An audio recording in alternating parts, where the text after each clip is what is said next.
National 5 biology students. Let's do this question together. So it says, students investigated the distribution of some organisms on a rocky shore. Starting at the lowest tide level, quadrats were placed every 2 metres along a single transect line, and the number of barnacles and mussels were counted. The results are shown in the table. Okay, so we've got our 10 quadrats, we've got the number of barnacles, and we've got the number of mussels all along the shoreline as we go from low to high. Part A1, calculate the average number of mussels per quadrat. Okay, so the average mussels per quadrat, we are going to add up all of these numbers and we're going to divide them by the number of quadrats, which is 10. Okay, so we add all of these numbers up here. Okay, so add all these numbers. Okay, and once we've added them all up, they'll give us, I think it's 320 when we add them all up. Okay, 320 is the total there. And then we divide it by the number of quadrats we have here, which is 10. So 320 divided by 10 gives us 32. Okay, so the average is going to be 32 there.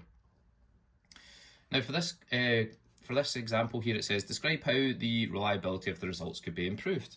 So whenever I see reliability, I always teach my students to remember re. Okay, re. And reliability relates to repeating the experiment. Okay.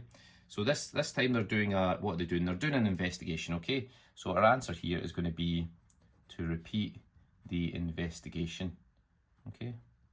Repeat the investigation. So if you remember re, when you see reliability, think repeat, okay? Repeat the investigation.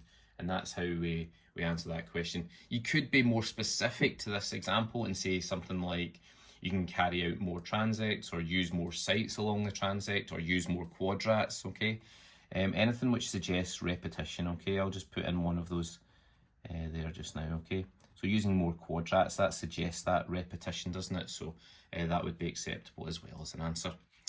Okay, and over the page, another group of students conducted a study of 10 rock pools along the transect. To provide information about the levels of water pollution, samples of water were taken from these rock pools and examined for the presence or absence of certain species. What is the name given to this species?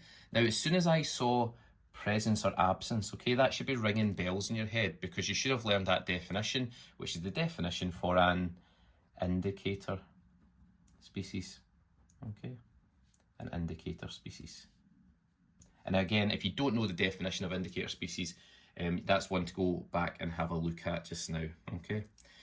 Name the type of factors such as pH that can affect the distribution of organisms living in the rock pools, okay? Something like pH. Now, there are two types of factors we need to know about that can affect distribution, and they are abiotic and biotic factors. Now, if it's abiotic, that means it's a non-living one. And if it's biotic, it's living. So is pH living or non-living? Well, hopefully we can recognise it's non-living, and so it's going to be an abiotic factor. Okay. If it's something like food or predation or something like that, then that would be a living factor or a biotic factor. But because it's pH, and it could also be something like temperature or soil moisture, these are all abiotic factors.